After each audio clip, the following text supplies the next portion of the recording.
నమస్తే, welcome to special debate సిద్ధం సంసిద్ధం. నేను మీ రాజశేఖర్. అసలు ప్రధానంగా చూసుకుంటే ముందు నుంచి కూడా ఏపీ పాలిటిక్స్ అనేవి చాలా రసవత్రంగా సాగుతున్నాయి అనుకోవచ్చు. సో ఎన్నికలు సమీపిస్తున్న నేపథ్యం షెడ్యూల్ ప్రకటించబోతున్నారు. ఇప్పటికే వైసీపీ ప్రచారంలో కానీ అభ్యర్థుల ఎంపికకు సంబంధించి కానీ పూర్తి స్థాయిలో కార్యాచరణ రూపొందించి ముందుకు వెళ్తున్నటువంటి పరిస్థితి కనిపిస్తుంది. ఇటువైపు టీడీపీ జనసేనకు సంబంధించి పొత్తులు ఇంకా కుదిరినటువంటి పరిస్థితి కనిపిస్తుంది బీజేపీ పార్టీతో. వైపు ఇక్కడ సీట్ల సర్దుబాటు విషయంలో సందిగ్ధులు ఉన్నట్టు తెలుస్తుంది, కానీ పూర్తి స్థాయిలో వీరు కూడా ప్రచారంలో ముందుకు వెళ్తున్నటువంటి పరిస్థితి కనిపిస్తుంది. సో దీనికి సంబంధించి పూర్తిగా వైపు సభలు నిర్వహిస్తున్న పరిస్థితి కనిపిస్తూ ఉంది. సో దీనిపై డిబేట్ కంటిన్యూ చేద్దాం. ప్రధానంగా మనకి డిబేట్లో టీడీపీ సంబంధించి కాకినాడ నుంచి మౌకా ఆనంద్ సాగర్ గారు పాల్గొనబోతున్నారు. అలాగే వైసీపీ పార్టీ నుంచి కడప నుంచి ఆయన గౌసుల్ అజం వక్ఫ్ బోర్డు చైర్మన్ ఆయన కూడా పాల్గొనబోతున్నారు. అలాగే జనసేన పార్టీకి సంబంధించి కోనసీమ నుంచి రాపాక రమేష్ బాబు. సో వీరందరూ కూడా ప్రధానంగా పాల్గొనబోతున్నారు. ఎస్, మనం డిబేట్ కంటిన్యూ చేద్దాం. ముందుగా మనకి కాకినాడ నుంచి మౌకా ఆనంద్ సాగర్ గారు ఉన్నారు టీడీపీ నుంచి. ఎస్ ఆనంద్ సార్ గారు, మీ పార్టీ చూసుకుంటే ఇప్పటికే జగన్ పార్టీకి సంబంధించి సిద్ధం సంసిద్ధం అంటూ కూడా ముందుకు వెళ్తున్న పరిస్థితి కనిపిస్తుంది. సిద్ధం సభలో ప్రధానంగా ఆయన గతంలో కంటే మీసారి మాటల దాడి చేస్తున్నటువంటి పరిస్థితి కనిపిస్తూ ఉంది. పూర్తిగా ప్రజలు మమ్మల్ని నమ్మే పరిస్థితి ఉండాలని కూడా చెప్తున్నటువంటి పరిస్థితి కనిపిస్తూ ఉంది. సో ఇక్కడ మీకు ఇంకా సీట్ల సర్దుబాటు కాలేదనే విమర్శలు కూడా వస్తున్నాయి. సో దానికి మీరు ఏం చెప్తారు? ముందుగా మీకు ప్యానెల్లో ఉన్న మిత్రులకి హృదయపూర్వక నమస్కారం సార్. ఎస్, ఎన్నికల ఏర్పాట్లు చకచకా జరుగుతున్నాయి. మా అభ్యర్థులు కూడా ఆల్రెడీ డిసైడ్ అయిపోయి ఉన్నారు. ప్రకటన ఒకటే తరువాయిగా ఉంది.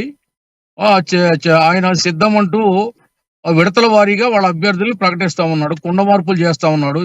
ఇద్దరు మాలు ఉదర్హాయ్, ఉదర్ మాలు ఇదర్హాయ్ అన్నట్టు ఏదో ముఠామేస్త్రి సినిమాలో చిరంజీవి చెప్పినట్టుగా చేస్తా ఉన్నాడు. కాబట్టి ఆయన సిద్ధం అనే మాట చెప్తుంటే మాకు అది మరో రకంగా వినబడుతుందండి. అది సిద్ధం అనేది చాలా తెలుగులో ఒక యుద్ధం లాంటి మాట, ఒక పవర్ఫుల్ వర్డ్ అది. ఆయన ఎలా అంటాడంటే ఏదో బావలు సయ్యా అన్నట్టుగా మాట్లాడుతున్నాడు అది. కాబట్టి తెలుగుదేశం పార్టీ, జనసేన పార్టీ, రేపో మాపో బీజేపీ కూడా ఒక కూటమిగా మేము ఏర్పడబోతున్నాం. ఈ కూటమాన్ని ఢీకునే ఆ శక్తి సామర్థ్యాలు జగన్మోహన్ రెడ్డికి లేవు. డెఫినెట్ గా ఈ ఎన్నికల్లో జగన్మోహన్ రెడ్డి ఇంటికి పోవడం ఖాయం. అతని పార్టీ ఆనంద్ సార్ గారు చిన్న క్లారిటీ ఇవ్వాలి మీరు. అంటే బీజేపీతో పొత్తు కుదిరినటువంటి పరిస్థితి ఉందా? సో అది మీరు ప్రకటించబోతున్నటువంటి దానికి చెప్తున్నటువంటి పరిస్థితి ఉందా? తప్పకుండా 99% బీజేపీతో పొత్తు ఉంటుంది. అందులో ఏం సందేహం లేదు మీకు. ఎందుకంటే ఇటీవల చంద్రబాబు నాయుడు గారు, అమిత్ షా గారు చర్చించారు, నడ్డా గారితో చర్చించారు. అలాగే పవన్ కళ్యాణ్ గారు కూడా ఈ పొత్తు కోసం ఆయన చేసే ప్రయత్నాలు ఆయన చేస్తా ఉన్నారు. అమిత్ షా గారు కూడా త్వరలో ఏపీలో పొత్తులపై క్లారిటీ ఇస్తాం, మేము ఎవరిని కూడా ఎన్డీఏ నుంచి బయటకు పంపలేదు, కొన్ని కారణాల వల్ల కొన్ని పక్షాలు బయటకు వస్తాయి, ఇబ్బంది లేదని చెప్పి క్లారిటీ ఇవ్వడం జరిగింది. కాబట్టి మేము పూర్తిగా బీజేపీతో పొత్తు ఉంటుందని పక్కాగా నమ్ముతున్నాం. ఇది వాస్తవం కూడా కాబోతుంది 2-3 రోజుల్లోని తెలియజేస్తున్నాం. ఎస్, ఇంకోటి అదే స్థాయిలో వైసీపీ కూడా ఎక్కడ కూడా బీజేపీ పార్టీని విమర్శించినటువంటి పరిస్థితి లేదు. కేవలం అధ్యక్షురాలుగా ఉన్నటువంటి పురంధేశ్వరి మాత్రమే టార్గెట్ చేస్తున్నారు. అది ఉదనముగా చెప్తున్నటువంటి పరిస్థితి కనిపిస్తూ ఉంది. సో ఇక్కడ చూసుకుంటే బీజేపీ లైన్ క్లియర్, అంటే దాదాపుగా 1% ఉన్నటువంటి బీజేపీ పార్టీకి సంబంధించి పూర్తి స్థాయిలో పొత్తులపై మీ పార్టీ క్లారిటీ వచ్చిందని చెప్తున్నటువంటి పరిస్థితి. కానీ వైసీపీ కూడా అదే స్థాయిలో అక్కడి నుంచి సపోర్ట్ ఉంది, లోపాయకార ఒప్పందాలు ఉన్నాయని కూడా విమర్శిస్తున్నటువంటి పరిస్థితి గతంలో ఉంది మీ పార్టీ. సో ఇప్పుడు దానికి మీరేమంటారు? సార్, వైసీపీదంతా చీకటి సంబంధాలు పెట్టుకుంటారు, తెరవనుక భాగవతాలు నడిపిస్తారు, అక్రమ సంబంధాలు పెట్టుకుంటారు. మాది అలా కాదు కదా. పొత్తు అయినా, శత్రుత్వం అయినా, మిత్రుత్వం అయినా ఓపెన్ గా ఉంటుంది మాది. మా దారి రహదారి. 19లో మేము బయటకు వచ్చేసాం. మమ్మల్ని బీజేపీ వెళ్ళిపోమని అనలేదు. రాష్ట్ర ప్రయోజనాల కోసం, రాజధాని కోసం, పోలవరం కోసం, ప్రత్యేక హోదా కోసం బయటకు వచ్చాం. తర్వాత మేము ఓటమి చెందాం. తర్వాత కొందరు వాళ్ళకి దగ్గరైంది కూడా బహిరంగంగా చెప్పుకోలేని బలహీనులు వాళ్ళ దుస్థితి, వాళ్ళ మానసిక దౌర్భాగ్యం మనం ఏం చెప్తా ఉండేదానికి. కానీ మేము ఎప్పుడు కూడా ఓపెన్ గా ఉంటాం. రేపు పొత్తు అయినా ఏదైనా బీజేపీతో మేము ఓపెన్ గానే, రహస్యం ఉండదండి. బహిరంగంగా మా పొత్తుని తెలియజేయబోతున్నాం, పొత్తుతో ముందుకెళ్ళబోతున్నాం. ఎస్, ఇక్కడ ఇంకో పాయింట్ వైసీపీ ప్రధానంగా రేస్ చేస్తున్నటువంటి పరిస్థితి కనిపిస్తుంది. ఒకవేళ టీడీపీ, జనసేన, బీజేపీకి సంబంధించి కూటమి ఒకవేళ అధికారంలోకి వస్తే పూర్తిగా ఇప్పుడు చేస్తున్నటువంటి పథకాలు అమల్లో కావు, ప్రజలు నష్టపోతారు అని చేస్తున్నటువంటి పరిస్థితి కనిపిస్తుంది. అభివృద్ధి కుంటుపడుతుందని ప్రధానంగా చెప్తున్నటువంటి పరిస్థితి కనిపిస్తుంది. సో అలాంటి పథకాలు మీరు తీసే ఆలోచనలు ఏమైనా మీ పార్టీకి సంబంధించి అధినేతలు ఉన్నటువంటి పరిస్థితి ఉందా? సార్, అభివృద్ధి ఆంధ్రప్రదేశ్ లో అడ్రస్ గల్లంత అయిపోయింది. అభివృద్ధికి ఇంకా సంక్షేమం అంటారా? అప్పులు చేసి పప్పు కూడు పెట్టే సంక్షేమం ఇది. సంక్షేమం పేరులో రాష్ట్రాన్ని సంక్షోభంలో ముంచాడు, ప్రజలకి క్షౌరం చేశాడు. ఏముందండి ఈవేళ? 100కి 10 మందికి ఏదో 10,000 ఇస్తే సంవత్సరానికి అది పెద్ద సంక్షేమమా? అది విప్లవమా? అది ప్రజలను ఆదుకోవడమా? ప్రజల్ని బెచ్చగాళ్ళని చేసి మీరు ఈ 10,000తో బతకండి, నేను రాజరికం అనిపిస్తాను, కోటలు కట్టుకుంటాను, నేను కోట్లు కూడా పెట్టుకుంటాను, రాష్ట్రాన్ని దోచేస్తాను, ఈ రాష్ట్రానికి రోడ్లు అక్కర్లేదు, మంచినీళ్ళు అక్కర్లేదు, వ్యవసాయం అక్కర్లేదు, విద్యుత్ అక్కర్లేదు, రేట్లు కూడా కిందకి దిగక్కర్లేదు, మీ పాటలు మీరు పడండి అని ఇదా పరిపాలన? దళితులపై దాడులు, దళితుల మీద ఎడతెరిపి లేని దాడులు, 7,800 దాడులు జరిగినాయి ఈ 4.5 ఏళ్లలో. పీసీ కార్పొరేషన్లు పెట్టి బీసీలను మోసం చేశాడు. 56 కార్పొరేషన్లో 56 పైసలు లేవు. దళిత ఎస్సీ కార్పొరేషన్ 3 ముక్కలు చేసి 3 పైసలు అందులో వేయలేదు. 1,14,000 కోట్ల సప్లై నిధుల్ని, దళితులకు దక్కాల్సినటువంటి ఆ నిధుల్ని ఎక్కడ పెట్టాడు జగన్మోహన్ రెడ్డి అని తెలుగుదేశం పార్టీ ప్రశ్నిస్తుంది ఈవేళ. ఇదే సంక్షేమం? దళితుల్ని దగా చేసి, బీసీలను దగా చేసి, వ్యాపారుల్ని, కాంట్రాక్టర్లని, ఉద్యోగుల్ని, నిరుద్యోగుల్ని, విద్యార్థుల్ని అందరినీ దగా చేసి రైతుల్ని రుణమాఫీ చేశాడండి. రైతులకి జరిగిందా? డ్వాక్రా మహిళల రుణమాఫీ జరిగిందా? అంగన్వాడీలకి జీతాలు పెంచాడా? జీతాలు ఇస్తున్నాడా? ఉద్యోగులకు జీతాలు సకాలంలో వస్తున్నాయా? ఉద్యోగులకు జీతాలు ఇవ్వాలంటే అప్పులు చేయాలి. ఏమిటిది అసలు? ఇది ఎంగిలి మెతుకులు చల్లి ఓట్లు వేయించుకుని సీట్ ఎక్కి రాష్ట్రాన్ని మళ్ళీ సర్వనాశనం చేసి ఇంకో 50 ఏళ్ళు వెనక్కి తీసుకెళ్తాడా ఈ ముఖ్యమంత్రి? అందుకోటేయాలా? అందుకు సిద్ధపడాలా? మేము ఇతను ఓడించడానికి సిద్ధపడ్డాం, ఇతను గద్దె దించడానికి సిద్ధపడ్డాం, ఇతను జైలుకు పంపడానికి సిద్ధపడ్డాం, ఇతను తడాకా చూడడానికి సిద్ధపడ్డాం. ఎట్టి పరిస్థితుల్లో 2024 ఎన్నికల్లో 55 రోజుల్లో ఈ పార్టీని మట్టి కరిపిస్తాం. ఈ ముఖ్యమంత్రిని ఎక్కడ పెట్టాలో అక్కడ పెడతాం. నేరస్తుడు ఎక్కడ ఉండాలో అక్కడే ఉంటాడు, జైల్లోనే ఉంటాడు, జీవితాంతం జైల్లోనే ఉంటాడు. రేపు ప్రజా కోర్టులో రాబోయే తీర్పు ఇదే. ఎస్ ఆనంద్ సార్ గారు, మీరు మీ పార్టీ తరపు నుంచి ఇంత వాగ్దాటిగా చెప్తున్నటువంటి పరిస్థితి, కూలంకషంగా చెప్తున్నారు, మేము పార్టీ రాబోతుందని చాలా కాన్ఫిడెంట్గా చెప్తున్నారు. కానీ అక్కడ పూర్తిగా పరిస్థితి చూసుకుంటే జగన్ గ్రాఫ్ పెరుగుతున్నటువంటి పరిస్థితి ఉందని కూడా వైసీపీ పార్టీకి సంబంధించినటువంటి నేతలు చెప్తున్నటువంటి పరిస్థితి కనిపిస్తుంది. ఇప్పటికీ సీట్లపై ఒక క్లారిటీ రాలేదు, సీట్లపై క్లారిటీ లేదు. దాదాపుగా 40-50 రోజుల్లో ఎన్నికలు రాబోతున్నాయి, షెడ్యూల్ కూడా ప్రకటించబోతున్నారు. ఇప్పటికీ లేనటువంటి పరిస్థితి ఉంది. సో ఇది అనేది దాదాపుగా ఆలస్యం అమృతం విషయం అనే ట్యాగ్ లైన్ సరిపోతుంది అన్నటువంటి విమర్శలు కూడా వస్తున్నాయి. సో మీ పార్టీ ఎలా ముందుకెళ్ళబోతుంది? సీట్లకు సంబంధించి ఎలాంటి కొలిక్కొచ్చే అవకాశం కనిపిస్తుంది? సీట్లకు సంబంధించినటువంటి అవగాహన 3 పార్టీలకి ఆల్రెడీ కుదిరిందండి. క్లారిటీగా ఉన్నారు చంద్రబాబు నాయుడు గారు, పవన్ కళ్యాణ్ గారు, బీజేపీ కూడా. అందులో ఏ విధమైన లేవు, అభిప్రాయ భేదాలు కూడా లేవు. డెఫినెట్ గా రాబోయేది ఈ 3 పార్టీలతో కలిసినటువంటి కూటమి విజయం సాధించబోతుంది. ఇంకోటి ఏంటంటే ఆయన సభలకి కలెక్టెడ్ క్రౌడ్స్ వస్తున్నారు. వాలంటీర్స్ వీళ్ళందరూ కూడా తోలుకుని వస్తున్నారు జనాల్ని. 500 బిర్యానీలు ఇచ్చి ఇంకోటి ఇచ్చి తోలుకుని వస్తున్న జనం అక్కడ కూర్చోకుండా వచ్చిన వెంటనే మళ్ళీ వెనకపోతా ఉన్నారు. కాబట్టి మాకు వచ్చే జనం స్వచ్ఛందంగా వస్తున్నారు. చంద్రబాబు నాయుడు గారి మీద, పవన్ కళ్యాణ్ గారి మీద, మా మీద అభిమానంతో సభలకు వస్తున్నారు. ఈ ప్రభుత్వాన్ని గద్దె దింపడం కోసం సభలకు వస్తున్నారు. మాకు వచ్చేది నిజమైన జనం, వాళ్ళకు వచ్చేది కలెక్టెడ్ క్రౌడ్స్, అద్దె జనం. అదే అందుకే వాళ్ళ సజ్జలు కూడా చెప్పాడు, మా ఓటర్స్ వేరే ఉన్నారని చెప్పాడు. 50 లక్షల దొంగ ఓట్లు నమోదు చేసుకున్నారు. దొంగ ఓట్లతో గద్దెక్కలని చూసే ఈ దొంగ ప్రభుత్వానికి, దొంగ ముఖ్యమంత్రికి ఏ విధంగా మేము గుద్ది ఆ గద్దె మీద నుంచి దింపాలో మాకు బాగా తెలుసు. మేము సిద్ధంగా ఉన్నాం, సంసిద్ధంగా ఉన్నాం, సర్వసన్నద్ధంగా ఉన్నాం, అస్త్రాలు శస్త్రాలు ప్రయోగించబోతున్నాం. ఈ రాక్షసుణ్ణి పూర్తిగా మట్టి కరిపించబోతున్నాం. ఎస్ మీ ప్రభుత్వం అధికారంలోకి వస్తే 6 గ్యారంటీలకు సంబంధించి ఏదైతే 6 పథకాలు ప్రధానంగా ఇక్కడ కాంగ్రెస్ ప్రభుత్వం వచ్చిందో, అలాగే మీరు కూడా ఒక స్పెషల్గా 6 ప్యాక్ వెళ్తున్నటువంటి పరిస్థితి కనిపిస్తుంది. సో దానికి సంబంధించి పూర్తి స్థాయిలో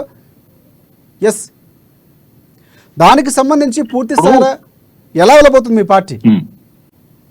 సార్, ఏదైతే మేము 6 ప్యాక్ అనౌన్స్ చేశారో బాబు గారు, దానికి పరిపూర్ణంగా ఇంకా ప్రకటించబోతున్నాం. రేపు ఒక 4-5 రోజుల్లో పవన్ కళ్యాణ్ గారు, చంద్రబాబు నాయుడు గారు, బీజేపీ ముగ్గురు కలిసి పరిపూర్ణమైనటువంటి ఎన్నికల మేనిఫెస్టో రిలీజ్ చేయబోతున్నాం. ఇది జస్ట్ శాంపుల్ మాత్రమే 6 ప్యాక్ అనేది. జగన్మోహన్ రెడ్డి గత ఎన్నికల్లో ఇచ్చినటువంటి నవరత్నాలు అవి గోడ కొట్టిన 9 పిడకల్లాగా మిగిలిపోయాయి, కాగితపు పడవల్లా. వేళ మద్యపానం నిషేధం చేసి ఓటు అడుగుతానని చెప్పాడు. చేశాడా మద్యపానం నిషేధం అని అడుగుతున్నా. మూడు డిస్టిలరీలు 3 ప్రాంతాల్లో పెట్టుకుని, వైజాగ్ లో ఒకటి, రాయలసీమలో ఒకటి, గుంటూరులో ఒకటి, 3 ప్రాంతాల్లో 3 డిస్టిలరీలు పెట్టుకుని సొంతంగా మందు తయారు చేసి, నాసిరకం మందు, కల్తీ మందు, అది ఆ రసాయనాలతో, విష పదార్థాలతో ప్రజల ప్రాణాలను తీసే ఒక కల్తీ మందు తయారు చేసి ఈ ప్రభుత్వమే స్వయంగా బ్రాందీ షాపులు నడుపుకుని అమ్ముకుంటున్నారు. ఆ డబ్బు ఎక్కడికి పోయింది? డిజిటల్ పేమెంట్స్ లేవు, అక్కడ క్యాష్ పేమెంట్స్ ఉంటున్నాయి. మరి డైలీ వచ్చి ఈ క్యాష్ ఎక్కడికి వెళ్తుంది? ఏ అకౌంట్ లో జమ అవుతుంది? ఎప్పుడైనా లెక్క చెప్తుందా ఈ ప్రభుత్వం? దాని గురించి మాట్లాడుతుందా? మాట్లాడదు. అలాగే ఇసుక రేవుల్లో ఇసుక అమ్ముతున్నారు. ఆ ఎవరికో కాంట్రాక్ట్ ఇచ్చారు గొంపగుప్తంగా. ఆ ఇసుక దగ్గర కూడా డిజిటల్ పేమెంట్స్ లేవు. ఆ డబ్బు ఎక్కడికి వెళ్తుంది? ఏ అకౌంట్ లోకి వెళ్తుంది? చెప్పాలి ప్రభుత్వం. జాబ్ క్యాలెండర్ ఇస్తానని చెప్పారు, ఇచ్చాడా? ఎస్సీలకు 1 లక్ష ఉద్యోగాలు, బ్యాక్లాగ్ ఉద్యోగాలు ఉన్నాయి. మరి నిజంగా 1,00,000 మంది ఎస్సీ నిరుద్యోగ యువత ఈవేళ ఆ 1,00,000 ఉద్యోగాలు వస్తే జీతాలు పుచ్చుకుని హాయిగా బతికేవారు కదా. ఇచ్చాడా? 50,000 దళిత ఉద్యోగులకు ప్రమోషన్లు ఉన్నాయి, బ్యాక్లాగ్ ప్రమోషన్లు. ఇచ్చాడా? బీసీలకు ఏం చేశాడు?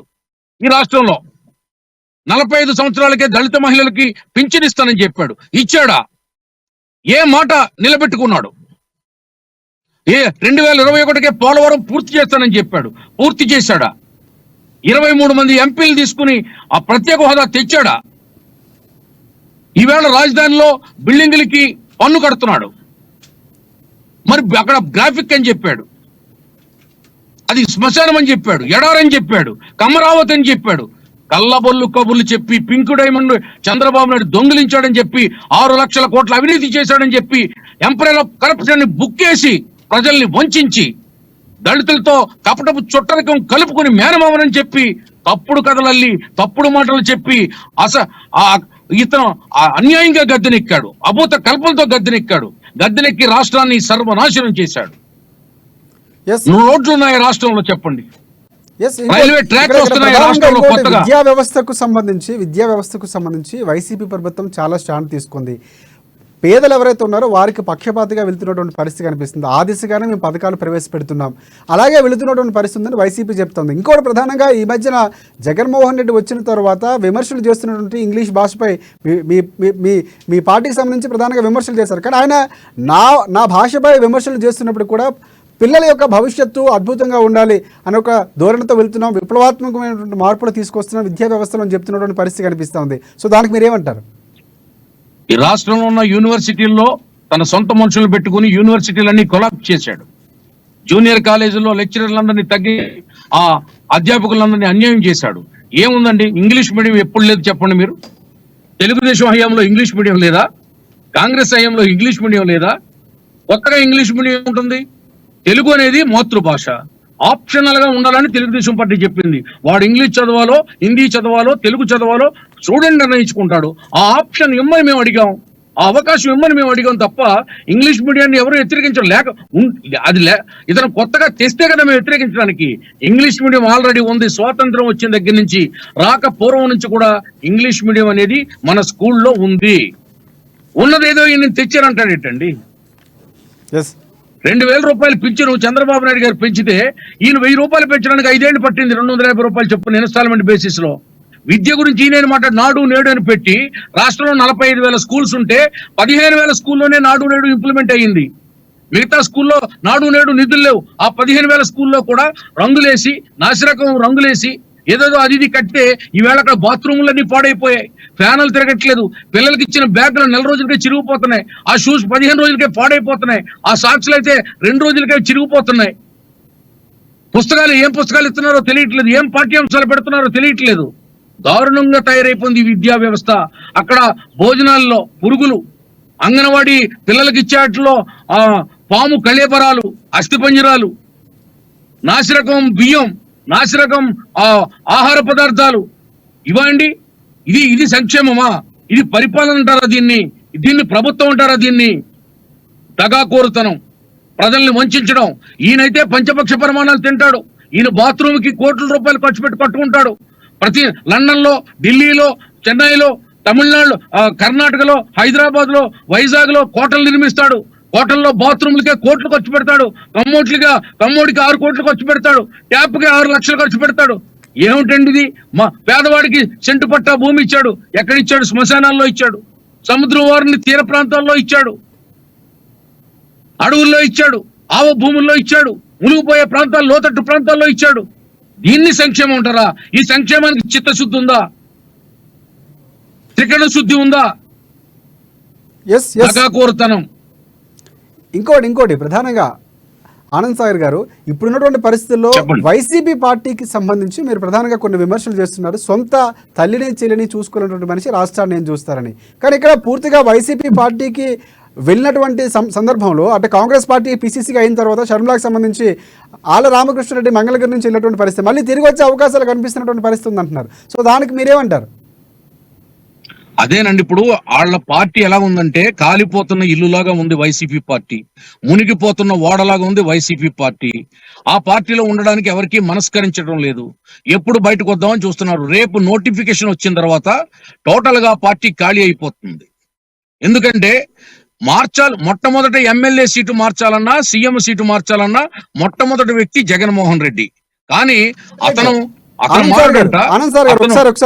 ఒకసారి మనకి వైసీపీ నుంచి షఫీ గారు జాయిన్ అవబోతున్నారు.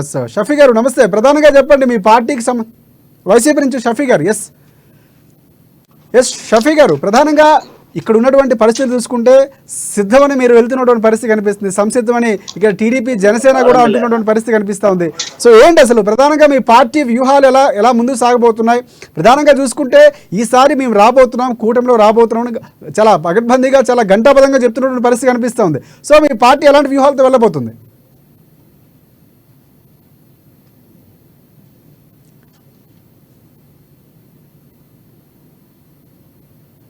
ఎస్ షఫీ గారు, వినిపిస్తుందా వాయిస్?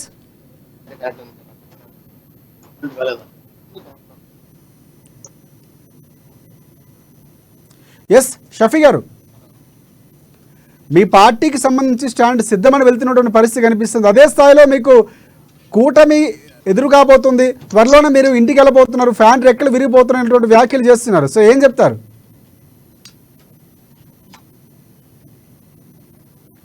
ఎస్ మనకి అక్కడ లైన్ క్లియర్ లేదు. నెక్స్ట్ మనం వెళ్దాం. ఎస్ ఆనంద్ సార్ గారు చెప్పండి, ఫ్యాన్ రెక్కలు ఇక్కడ ప్రధానంగా కొన్ని విమర్శలు కూడా వస్తున్నాయి. సైకిల్ బయటే ఉండాలి, గ్లాస్ అనేది సింక్లో మాత్రమే ఉండాలి, ఫ్యాన్ అనేది మాత్రం ఇంట్లో ఉండాలని చెప్తున్నటువంటి పరిస్థితి. సో నిజంగా ఈసారి ఇంట్లో ఉండబోతుందా వైసీపీ, లేకపోతే మీరు అన్నట్లు ఫ్యాన్ రెక్కలు విరిగిపోతుందా? సార్, గ్లాస్ ఇంట్లో టేబుల్ మీద ఉంటుంది, సైకిల్ మనల్ని మన గమ్యం చేర్చడానికి సిద్ధంగా ఉంటుంది. ఫ్యాన్ మాత్రం రెక్కలు ఊడిపోయి దాని మ్యాగ్నెట్లు పోయి, దాని స్విచ్లు పోయి, కలర్ పోయి, తిరగలేని దుస్థితిలో ఏడుస్తుంది బావురుమని. ఫ్యాన్ అంటాడు, ఫ్యాన్ గుర్తు అంటాడు, కరెంట్ ఇవ్వడు. అప్పుడే పవర్ కట్ అండి 9 గంటలు పల్లెటూరులో, మండల హెడ్ క్వార్టర్స్ లో, గ్రామాల్లో 9 గంటలు అప్రకటిత కోత. ఇంకా వేసవకాలం ప్రారంభంలోనే. వ్యవసాయానికి అయితే అసలు విద్యుత్తే లేదు, అంతా ఉత్తుత్తే, ఏమీ లేదు. కాబట్టి ఇతను ఎన్ని అబద్ధాలు చెప్పినా, ఎన్ని సెటైర్లు వేసినా ఇతను ఆటలు ఇంకా కట్టడానికి సిద్ధంగా ఉన్నారు ప్రజలు, ఓటర్లు. 4 కోట్ల పైచిలుకు ఓటర్లు ఇతనికి అతల వితల సుతల తలాతల రసాతల మహాతల పాతాళ లోకానికి తొక్కేయడానికి సిద్ధంగా ఉన్నారు. దానికి సిద్ధపడమని మీతోరా ఈ జగన్మోహన్ రెడ్డికి నేను హెచ్చరిస్తా ఉన్నా. 175 సీట్లు ఒకేసారి తెలుగుదేశం పార్టీ, బీజేపీ, జనసేన ప్రకటించబోతున్నాయి. త్వరలో ఒక సంచలనం రాష్ట్రంలో జరగబోతుంది. ఒక కొత్త పొద్దు పొడవబోతుంది రాష్ట్రంలో. రాష్ట్రానికి మళ్ళీ తెలుగుదేశం పార్టీ నాయకత్వంలో మంచి రోజులు రాబోతున్నాయి. కొత్త పొద్దు పొడవబోతుంది, నూతన అధ్యాయం ప్రారంభం కాబోతుంది. ఈ విషయంలో ప్రజలందరూ కూడా డిసైడ్ అయిపోయారు. తెలుగుదేశం పార్టీ రాకపోతే, చంద్రబాబు నాయుడు పరిపాలించకపోతే. ఆనంద్ సాగర్ గారు వైసీపీ నుంచి. షఫీ గారు చెప్పండి, త్వరలోనే మా ప్రభుత్వం రాబోతుంది, ఈసారి పూర్తి స్థాయిలో వైసీపీ ప్రభుత్వ వ్యతిరేకత ఉంది, ఈసారి కూటమి ప్రభుత్వం రాబోతుంది అని చెప్తున్నటువంటి పరిస్థితి కనిపిస్తుంది. సో మీరేమంటారు అన్నా? ఇది హాస్యాస్పదంగా ఉందినా, ఏంటంటే వారు సింగిల్ గా వచ్చే ధైర్యం అయితే లేదు. బీజేపీ అంటారు, జనసేన అంటారు, తెలుగుదేశం అంటారు, ఇంకా వగైరా వగైరా ఎన్ని కలిసి వచ్చినా జగన్మోహన్ రెడ్డి గారికి ఏమీ చేయలేరు. మేము సిద్ధం దేని మీద అంటే పెత్తందారుల మీద మేము సిద్ధం. పేదల పక్షాన నిలబడేటువంటి జగన్మోహన్ రెడ్డి గారి సభలకు వస్తున్నటువంటి విశేష స్పందనను వాళ్ళు తట్టుకోలేక వాళ్ళు ఏం మాట్లాడుతున్నారో వాళ్ళకే అర్థం కావడంలా. ఇప్పుడు ఆయన ఏమంటున్నారు, ఇల్లు ఇచ్చినారు ఎక్కడెక్కడో అంటారు. ప్రభుత్వ స్థలాలు ఎక్కడ ఉంటారు అక్కడ ఇస్తారా, లేకపోతే ఎవరిదైనా ఆస్తులు ఉంటే తీసుకొని ఇస్తారా? ఎస్ ఆనంద్ బాబు గారు, ఆనంద్ సార్ గారు చెప్పండి. ప్రభుత్వ స్థలం ఎక్కడ ఉంటే అక్కడ ఇస్తారని చెప్తున్నటువంటి పరిస్థితి కనిపిస్తుంది. ప్రభుత్వ స్థలం ఎక్కడ ఉంటే అక్కడ పేదలకు ఇల్లు ఇస్తాం. ఇక్కడ పాపం ఆయనకి కొంచెం తెలియదేమో చెప్పండి. ప్రభుత్వ స్థలాల్లో ఇవ్వలేదండి. 10 లక్షలు ఖరీదు చేసే ఎకరాన్ని కిరాయితీ భూముల్ని రైతుల దగ్గర 60 లక్షలు కొని అందులో 50 లక్షలు దొప్పి మళ్ళీ ఆ భూముల్ని ఇసుక పట్టుకొచ్చి ప్రభుత్వ భూముల్లోంచి రైతుల దగ్గర నుంచి ఉచితంగా ఇసుక పట్టుకొచ్చి కప్పెట్టి దాంట్లో లక్షల కోట్లు మింగారు. మళ్ళీ అదొక పెద్ద స్కామ్. అది కప్పెట్టి ప్రజల సొమ్ము దోచుకునే పడగోది. అయినా కూడా భూమిని ఆ భూముల్లో పేదోడు చూడాలంటే ఆనంద్ సార్ గారు మీ క్వశ్చన్ కి ఆన్సర్ చెప్తారు. ఒకసారి షఫీ గారు వర్షన్ విందాం. షఫీ గారు చెప్పండి. రోడ్ లేదు, కరెంటు లేదు, వాటర్ లేదు, ఇల్లు కట్టాలంటే ఇంకొక 20 ఏళ్ళు. ఆనంద్ సార్ గారు ఒకసారి షఫీ గారు ఏమన్నారు విందాం. ప్రైవేటుగా కొని కూడా ప్రజలకు ఇస్తున్నాం. మీరు ప్రభుత్వం తరపున కానీ మీరు ఉన్నప్పుడు ఏదైనా స్థలాలు ఇచ్చిన దాఖలాలు ఉన్నాయా? ఏమీ లేవు. కేవలం సిద్ధం సభలకు వస్తున్నటువంటి జనాలను చూసి మీరు ఫస్ట్ స్టేషన్ లోకి వచ్చేటట్టున్నారు. బుద్ధిగా ఆవేశం తగ్గించుకొని ప్రజలకు ఏమి కావాలో ఏమి ఇస్తున్నారనేది ఆలోచించండి.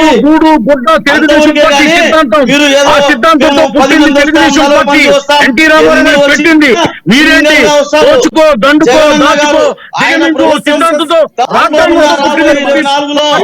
నిలబడబోతోంది. ప్రజల పక్షాన ప్రభుత్వం ప్రజల ముందుకు వెళ్తుంది. కానీ కలుపుకొని వీళ్ళను కలుపుకొని అతన్ని కలుపుకొని కొన్ని రోజులు మీరే ఆ పార్టీకి తిడతారు, మళ్ళా ఆ పార్టీ కండ వేసుకొని చెయ్యి అంటారు. మీరు కూడా చెప్తే పెద్దలు, నేనంత చెప్పలేకపోయినా మీకు తెలియాలి. అయ్యా మేము సింగల్ గా ఎదుర్కోలేకపోతున్నాం,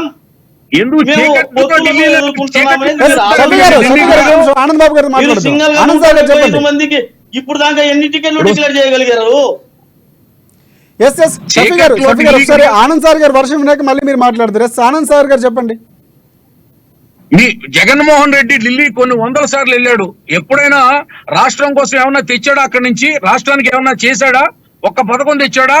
ఒక ప్రాజెక్ట్ తెచ్చాడా? కేంద్రం నుండి కేంద్రం ఇచ్చే నిధులను కూడా దిగమింగేశారు. ఈవేళ రైల్వే ప్రాజెక్టులకి రైల్వే బడ్జెట్ లో కేంద్రానికి ఏం తెచ్చారు? మా కోటిపల్లి నరసాపురం రైల్వే లైన్ కి 50 రూపాయలు ఇచ్చారు. 1000 రూపాయలు ఇచ్చారు కేంద్ర బడ్జెట్ లో. ఇది ఎవరి సమర్థత? 1700 కోట్లు కేంద్రానికి చెల్లించాల్సి ఉంది రాష్ట్ర ప్రభుత్వం. ఆ డబ్బు చెల్లించక ఈవేళ రైల్వే ట్రాక్లకి, కొత్త రైల్వే లైన్లకి కేంద్రం బడ్జెట్ లో డబ్బు కేటాయించలేదు. ఎప్పుడో మా లోక్సభ స్పీకర్ జిఎంసి బాలేకర్ గారు ఉన్నప్పుడు ప్రారంభించిన కోటిపల్లి ఆ రైల్వే లైన్ ఏదైతే ఉందో చంద్రబాబు నాయుడు గారు గత 5 ఏళ్లలో దాన్ని పిల్లర్స్ రూపంలోకి మార్చారు. 70% వర్క్ పూర్తయింది, అది అక్కడే నిలిచిపోయింది.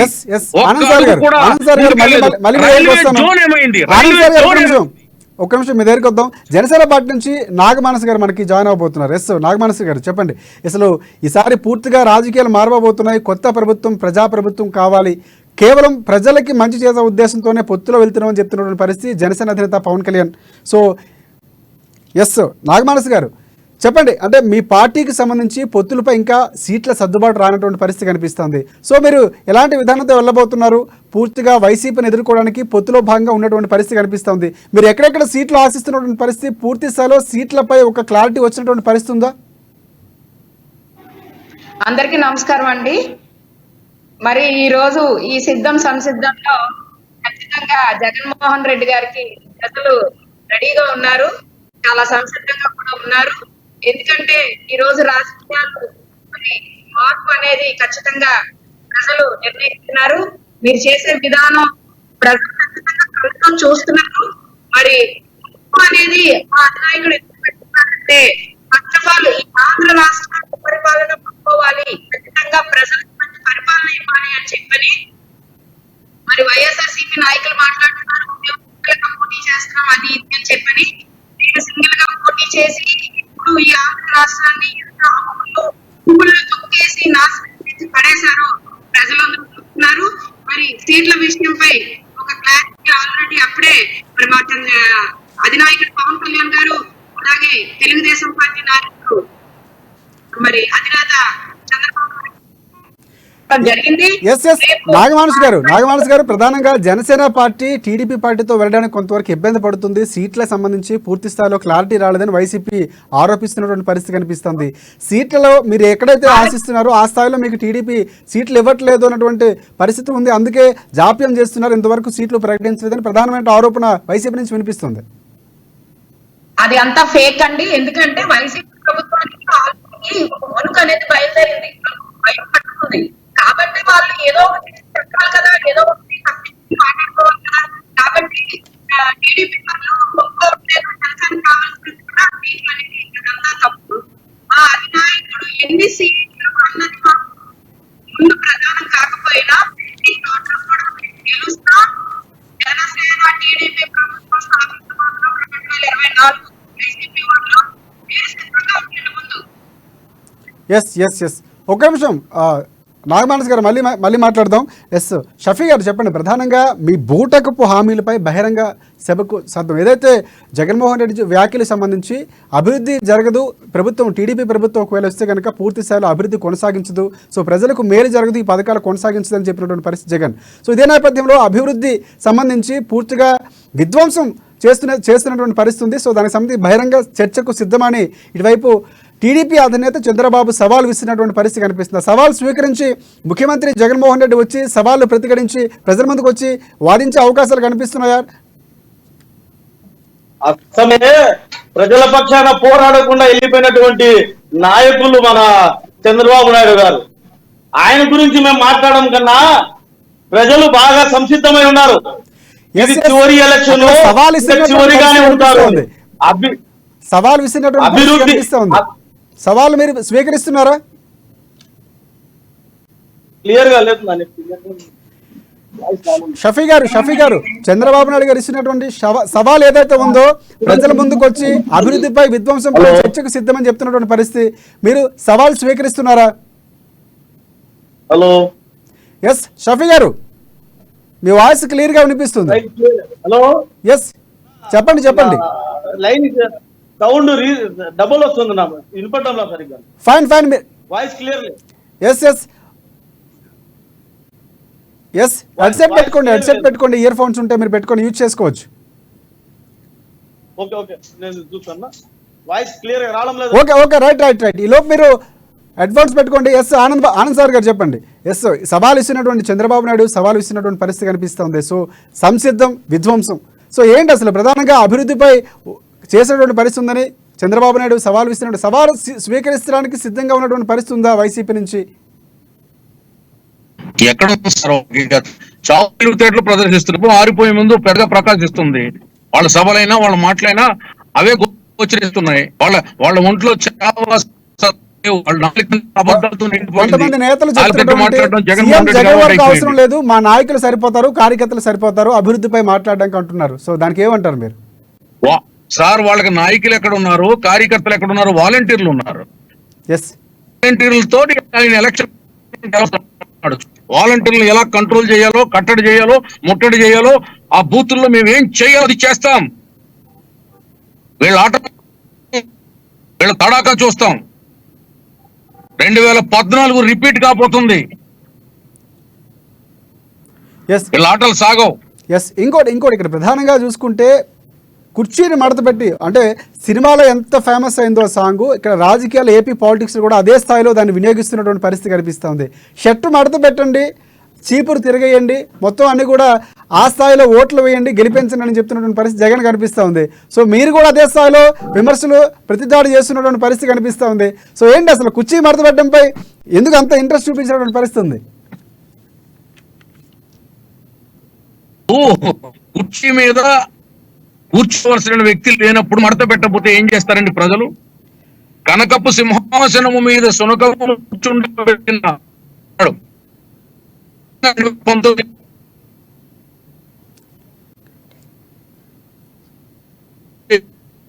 బంగాళాఖాతంలోకి గెంటైపోతున్నారు. వేరే జడ్జిమెంట్ కాబోతుంది రేపొద్దున, ప్రజల తీర్పు రాబోతుంది రేపొద్దున్న.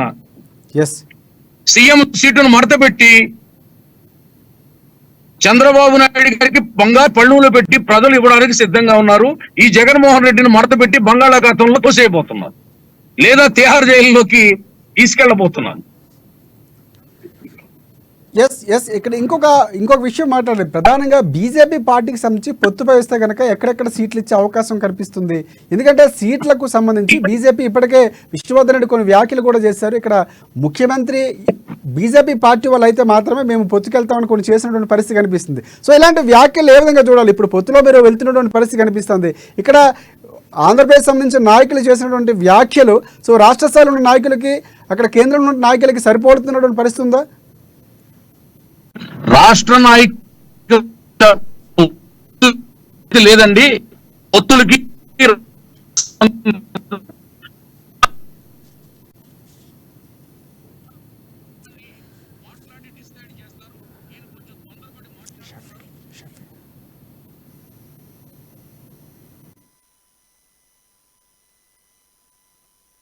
ఎందుకంటే మాకు మోడీ గారు, అమిత్ షా గారు, నడ్డా గారు వాళ్ళు చంద్రబాబు నాయుడు గారితో చర్చలు జరుపుతున్నారు. వాళ్ళు చెప్పిందే ఫైనల్ అవుతుంది తప్ప, శిరోధార్యం అవుతుంది తప్ప, విష్ణువర్ధన్ రెడ్డో మోకా ఆనంద్ సాగరో చెప్పేది కాదు కదా. ఎట్లా అవుతుందండి? అది జాతీయ పార్టీ బీజేపీ, ఈ దేశాన్ని 10 ఏళ్లుగా పరిపాలిస్తున్న పార్టీ బీజేపీ, వాళ్ళు చెప్పాలి. ఈయనెవరండి చెప్పడానికి? ఓన్ కిస్కా గొట్టం కరెక్ట్ కాదండి.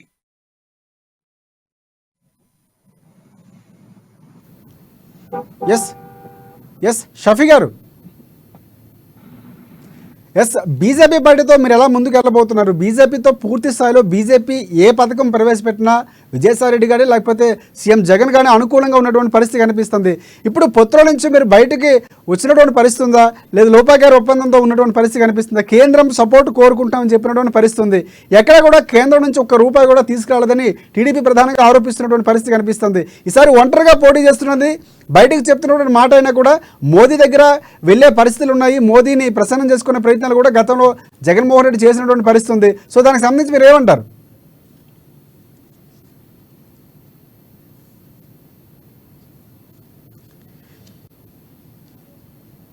ఎస్ ఎస్ నాగమానస్ గారు, ప్రధానంగా గాజు గ్లాస్ అనేది జగన్మోహన్ రెడ్డి చెప్తున్నటువంటి విషయం సింక్లో ఉండాలి అని చెప్తున్నటువంటి పరిస్థితి కనిపిస్తుంది. ఇక్కడ పొత్తులో భాగంగా ముందుంచి కూడా జనసేన పార్టీ ఏ రోజైతే చంద్రబాబు నాయుడిని అరెస్టు చేశారో ఆ రోజు వెళ్ళేటువంటి పరిస్థితి, పొత్తులో ముందుకు వెళ్తున్నాం, వైసీపీని ఎదుర్కోవడమే, అన్ని పార్టీలు ఏకం చేయడమే లక్ష్యంగా ముందుకు వెళ్తానని చెప్పినటువంటి పరిస్థితి పవన్ కళ్యాణ్. సో ఇక్కడ ప్రధానంగా పూర్తి స్థాయిలో సీట్ల సర్దుబాటు విషయం అనేది పక్కన పెడితే బీజేపీ పార్టీని పొత్తులో భాగం చేయడంలో ఎంతవరకు సక్సెస్ అయినటువంటి పరిస్థితి కనిపిస్తుంది? సో పొత్తు ప్రకటన ఉండే అవకాశం కనిపిస్తుంది ఈ మధ్యకాలంలో. నాగమానస్ గారు చెప్పండి ఇప్పుడు వినిపిస్తుంది, చెప్పండి. ఎస్, మీ గాజు గ్లాసు సింక్ లోనే ఉంటది, సైకిల్ చూస్తే బయటే ఉంటది, ఫ్యాన్ మాత్రం ఇంట్లో ఉంటదని చెప్తున్నటువంటి పరిస్థితి కనిపిస్తుంది. సింక్ లో ఉంటుందా మీ గాజు గ్లాస్? మీ వాయిస్ బ్రేక్ అవుతుంది సార్. ఎస్ ఎస్, ఇప్పుడు వినిపిస్తుందా మీకు మానస్ గారు?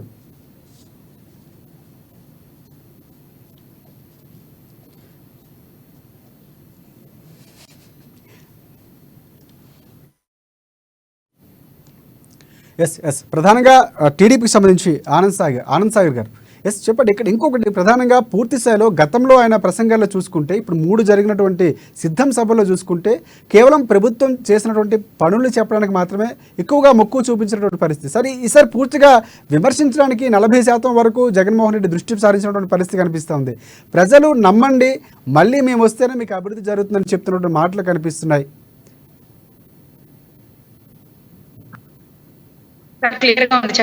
ఎస్ నాగమానస్ గారు, ప్రధానంగా వైసీపీ పార్టీకి సంబంధించి సీఎం జగన్మోహన్ రెడ్డి కొన్ని వ్యాఖ్యలు చేస్తున్నారు. ఇక్కడ పూర్తిగా సింగిల్గానే వస్తారు, నా బలం ప్రజలే అని చెప్తున్నటువంటి పరిస్థితి కనిపిస్తుంది. అదే నేపథ్యంలో ఆయన కొన్ని వ్యాఖ్యలు కూడా చేసినటువంటి పరిస్థితి కనిపిస్తుంది. గాజు గ్లాస్ అనేది సింక్లోనే ఉండాలి, సైకిల్ బయట ఉండాలి, ఫ్యాన్ మాత్రం ఇంట్లో ఉంటుందని చెప్తున్నటువంటి పరిస్థితి కనిపిస్తుంది. సో ఏంటి అంటే మీ గాజు గ్లాసు సింక్కే పరిమితం అవబోతుందా? గాజు గ్లాసు సింక్ కి ఎందుకు పడదండి? ఖచ్చితంగా రోడ్డు మీద సైకిల్ వేసుకుని తిరుగుతుంటే ఖచ్చితంగా దాహం వేసి ఆ గ్లాస్ ఖచ్చితంగా తీసుకుని తాగాల్సిందే. అలాగే ఫ్యాన్ గదిలో ఉంటే దాహం ప్రతి ఒక్కరికి కూడా గ్లాస్ అవసరం ఉంటది. కాబట్టి ఈ రోజు ప్రజలు ఖచ్చితంగా గ్లాస్ వైపు ఎదురు చూస్తున్నారు. ఖచ్చితంగా గ్లాస్ అనేది ప్రతి ఒక్కరికి కూడా అవసరమైనది. గాజు గ్లాస్ అనేది ఏ గ్లాస్ అయినా, గాజు గ్లాస్ అనే కాదు, ఏ గ్లాస్ అయినా సరే ఖచ్చితంగా అవసరం. అది ప్రజలు ఖచ్చితంగా ఆ అవసరాన్ని ఒప్పుకుని ఈ రోజు ఓటు అనే ప్రభుత్వాన్ని స్థాపించబోతున్నారండి. ఇంకోటి ప్రధానంగా మీ పార్టీకి సంబంధించి బీజేపీని పొత్తులో భాగస్వామ్యం చేయడానికి పవన్ కళ్యాణ్ చాలా తీవ్రంగా శ్రమించారనేది వైసీపీ పార్టీ నుంచి వస్తున్నటువంటి విమర్శలు. ముందు నుంచి కూడా ఏదైతే చంద్రబాబు నాయుడు అరెస్ట్ అయిన తర్వాత పూర్తి స్థాయిలో పొత్తులో భాగంగా కలిసి వెళ్ళబోతున్నాం, వైసీపీని ఎదుర్కోవడమే ధ్యేయంగా ముందుకు వెళ్తామని చెప్పినటువంటి పరిస్థితి కనిపిస్తోంది. ఎస్, దానికి సంబంధించి సీట్ల సర్దుబాటుకు సంబంధించి ఎందుకు ఇంత జాప్యం జరుగుతుంది? ప్రధానంగా మీ పార్టీకి అనుకూలమైన సీట్లు రాబోతున్నాయా? మా అధినాయకుడు ఖచ్చితంగా జన సైనికులు, నాయకులు ఏదైతే కోరుకుంటున్నారో అది తప్పనిసరిగా అధినాయకుడు ఖచ్చితంగా చేస్తారు. ఎందుకంటే సీట్లు జాప్యం అనేది ఏమీ లేదండి. ఆల్మోస్ట్ అప్పుడే అన్ని నిర్ణయాలు అయిపోయినాయి. కానీ అధినాయకుడు ఇంకా ప్రకటించడానికి అతి త్వరలో ప్రకటించబోతారు. మరి రేపు కాకుండా ఎల్లుండే ఢిల్లీ పర్యటన ఉంటది. పర్యటనకి వెళ్ళి వచ్చిన తర్వాత ఖచ్చితంగా సీట్లు అనేవి ప్రకటిస్తారు. ఎందుకంటే ఈరోజు చంద్రబాబు నాయుడు గారు మరి అలాగే పవన్ కళ్యాణ్ గారు కూడా ఈ ప్రజల మేలు కోసం, అధినాయకుడు ఖచ్చితంగా మేలు కోసం, ప్రజల సుపరిపాలన కోసం మరి ఈ జగన్మోహన్ రెడ్డి ప్రభుత్వంలో ప్రజలు ఎన్ని ఇబ్బందులు పడుతున్నారు, ఎన్ని ఇక్కట్లు పడుతున్నారు అనేది ఖచ్చితంగా రేపు రాబోయే తరంలో చూపిస్తారు. అదే విధంగా మా అధినాయకుడు పవన్ కళ్యాణ్ గారు సీట్ల విషయంలో నాగమనస్ గారు రైట్. ఎస్, ఆనంద్ సార్ గారు చెప్పండి. ప్రధానంగా ఇంకొక విషయం కూడా బయటకు వస్తున్నటువంటి పరిస్థితి కనిపిస్తుంది. వైసీపీకి సంబంధించి ఏపీసీసీగా ఎన్నికైన తర్వాత షర్మిలాకు సంబంధించి కొంతవరకు జోరు తగ్గింది. ఏదైతే కుట్రలో భాగంగానే అక్కడ షర్మిల జగన్మోహన్ రెడ్డికి సంబంధించి వ్యతిరేకంగా వెళ్తున్నటువంటి పరిస్థితి కనిపిస్తూ ఉంది. ఇటువైపు చంద్రబాబు తాము సపోర్ట్గా ఉన్నటువంటి పరిస్థితి ఉందని వైసీపీకి సంబంధించిన నేతలు కూడా విమర్శించినటువంటి పరిస్థితి. ఇక్కడ దాన్ని ఏ విధంగా చూడవచ్చు అంటే సొంత పార్టీకి సంబంధించి, సొంత కుటుంబ సభ్యులకు సంబంధించి తల్లి చెల్లిని చూసుకోలేదని మీరు విమర్శిస్తున్నారు. కానీ అక్కడ మాత్రం రాజకీయమే, సింగిల్గానే నేను వెళ్ళబోతున్నాను, పార్టీని విచ్ఛిన్నం చేస్తున్నారు, కుటుంబాన్ని విచ్ఛిన్నం చేస్తున్నారని ప్రధానంగా ఆరోపణలు మీ వైపే వస్తున్నటువంటి పరిస్థితి కనిపిస్తూ ఉంది. సో దానికి ఏమంటారు మీరు? విచ్ఛిన్నం చేసుకున్నారండి. చిన్న బాబాయిని ఎవరు చంపుకున్నారు? చెల్లెలకి ఆ చెల్లెలు పెట్టిన సిబిఐ కేసు మీద ఎవరు దాడి చేస్తున్నారు? అవినాష్ రెడ్డి అరెస్ట్ కాకుండా ఎవరు చేస్తున్నారు? చెల్లెలకి ఆస్తిలో వాటా ఇవ్వకుండా చెల్లెల యొక్క ఆస్తిని ఎవరు కాజేశారు? తల్లిని ఎవరు ఇంటికి రాకుండా దూరంగా పెట్టారు? ఎవరు ఆయన కుటుంబంలో చిచ్చు పెట్టింది? ఆయన కుటుంబంలో ఆయనే చిచ్చు పెట్టుకున్నాడు. ఆయన కుటుంబాన్ని ఆయనే విచ్ఛిన్నం చేసుకున్నాడు, దూరం చేసుకున్నాడు, శత్రువులు చేసుకున్నాడు. వాళ్ళు తిరగబడేటప్పటికి వీళ్ళ తోక ముడుస్తున్నాడు. అది తెలుగుదేశం పార్టీ చేసింది అంటాడు, లేకపోతే జనసేన చేసింది అంటాడు, లేకపోతే ఎవరో చేశారని అవాకులు చవాకులు మాట్లాడతాడు. ఆయనకు అలవాటే. ఈ ఇంటి మీద రాయి వేసి వీపొక్కుతాడు, అది ఎవరో రాయి వేశారంటాడు. ఇటువంటి కల్లబల్ల కవర్లు ఇంకా నమ్మరండి ఎవరు కూడా. ఈవేళ ఆమె ఏదో ఆ కొడుకు పెళ్లి హడావుల్లో ఉన్నారు. రేపటి నుంచి మళ్ళీ తిరుపతిలో ఏదో సభ పెట్టి సభ ద్వారా ప్రజల్లోకి రాబోతుంది కాంగ్రెస్ పార్టీ తరఫున. ఆమె రాజకీయం ఆమె చేసుకుంటుంది, చేసుకుని ఇవ్వాలి కదా. ఈయన ఎవరన్నా మాట్లాడడానికి? తల్లి లాంటి కాంగ్రెస్ పార్టీకి ఎక్కడ కూడా ముందు నుంచి కూడా టీడీపీకి సంబంధించి పూర్తి స్థాయిలో షర్మిలను విమర్శించినటువంటి పరిస్థితి కనిపించట్లేదు. ఏంటి అసలు మీ మధ్య లోపాయకర ఒప్పందం కొనసాగుతున్నటువంటి పరిస్థితి ఉందా? ఎవరిని ఇందాకే చెప్పాను, మాది రాజబాట, మా బాట రాజబాట. మేము లోపాయకారి ఒప్పందాలు, చీకటి ఒప్పందాలు, దుప్పట్లో దూరి గుద్దులాడుకోవడాలు మాకు అలవాట్లు లేవు. సో ఎందుకు కాంగ్రెస్ పార్టీ ప్రధానంగా ఆంధ్రప్రదేశ్ ని విభజించిన తర్వాత పూర్తి అన్యాయం చేసిందని చెప్పినటువంటి పరిస్థితి ఉంది. కానీ ఇప్పుడు అక్కడ విమర్శించడానికి ఎందుకు మీరు పూర్తి స్థాయిలో జంకుతున్నటువంటి పరిస్థితి ఏమైనా ఉందా, లేకపోతే ఇది కూడా ఒక ప్లాన్ లో భాగం అనుకోవచ్చా? సార్, ప్రతిపక్షాలు అంటే అర్థం ఏంటి? కాంగ్రెస్ పార్టీ ప్రతిపక్షం, తెలుగుదేశం ప్రతిపక్షం, బీజేపీ ప్రతిపక్షం, జనసేన ప్రతిపక్షం, కమ్యూనిస్టు ప్రతిపక్షం, బీఎస్పీ ప్రతిపక్షం. ఇక్కడ ప్రతిపక్షాలన్నీ ఏకమై ప్రభుత్వాన్ని దించడమే, ప్రజాకంటక పాలకుడిని సీటు నుండి పడగొట్టడమే కదా ధ్యేయం. కాంగ్రెస్ పార్టీ పోరాటమైనా, మా పోరాటమైనా, ఎవరి పోరాటమైనా జగన్మోహన్ రెడ్డికి వ్యతిరేకంగా జరుగుతుంది. కాబట్టి మాతో పాటు ఈ ప్రభుత్వం మీద యుద్ధం చేయడానికి వచ్చినటువంటి వాళ్ళ మీద మేము ఏ విధంగా విమర్శలు చేస్తాం, అయినా సిద్ధాంతపరమైనటువంటి విమర్శలు మేము ఎప్పుడూ చేస్తాం. కానీ జగన్మోహన్ రెడ్డి సిద్ధాంతం లేదు, రాద్ధాంతం.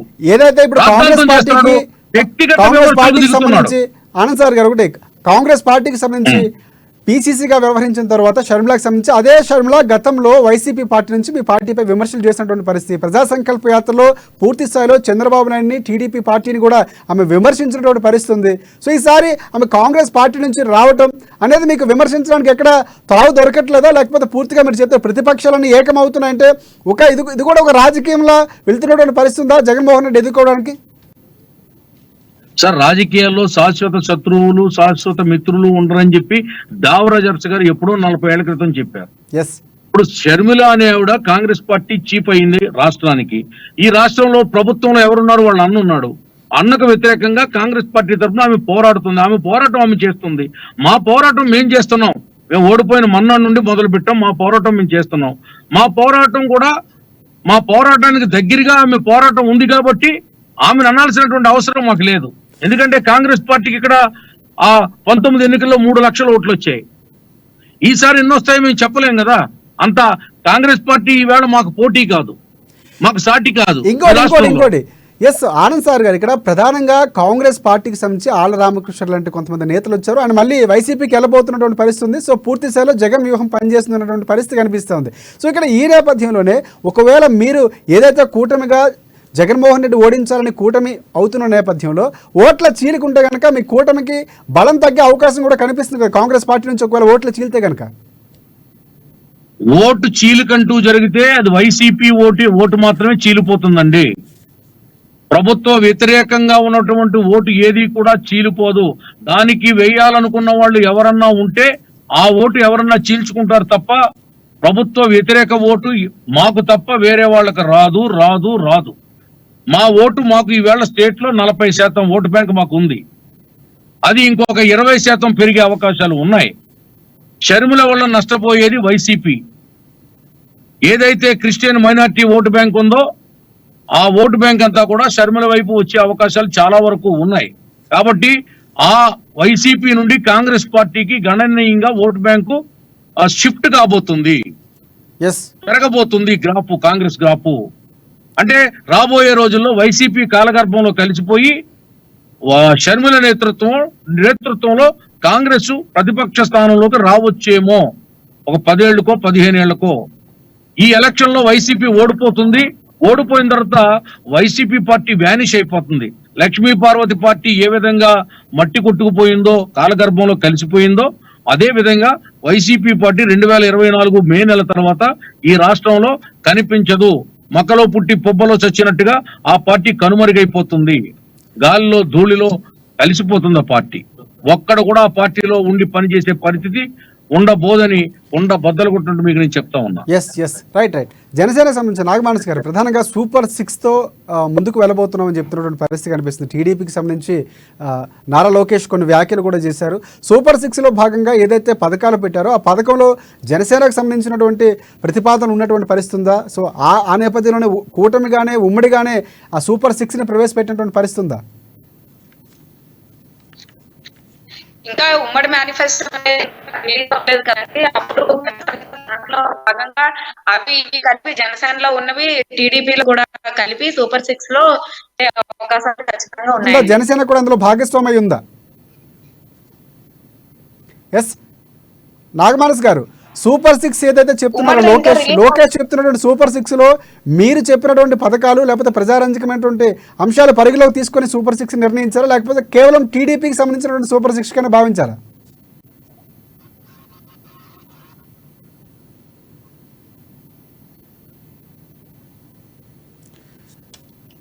ఎస్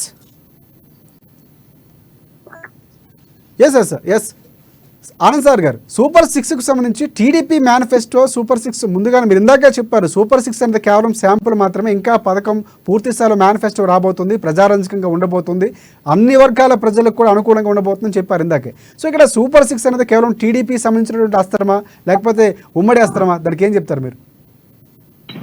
ఉమ్మడి అస్త్రమే కదండి. ఇంకా అది ఇప్పుడు మేము పొత్తులోకి వెళ్ళక ముందు ప్రకటించినటువంటి సూపర్ 6 దాన్ని పవన్ కళ్యాణ్ గారు అంగీకరించారు, బీజేపీ కూడా అంగీకరిస్తుంది. అది ఉమ్మడి ప్రణాళికగానే దాన్ని ఇంకా మెరుగులు దిద్ది సంపూర్ణమైనటువంటి పూర్తి ఎన్నికల ప్రణాళికతో ముందుకెళ్ళబోతున్నాం. ఈ ప్రభుత్వం మీద ప్రజా కోర్టులో ఛార్జ్ షీట్ పెట్టబోతున్నాం. ప్రజలు జడ్జిమెంట్ ఇవ్వబోతున్నారు. ప్రజలు మాకు అనుకూలంగా తీర్పు ఇవ్వబోతున్నారు. మేము ప్రభుత్వంలోకి రాబోతున్నాం.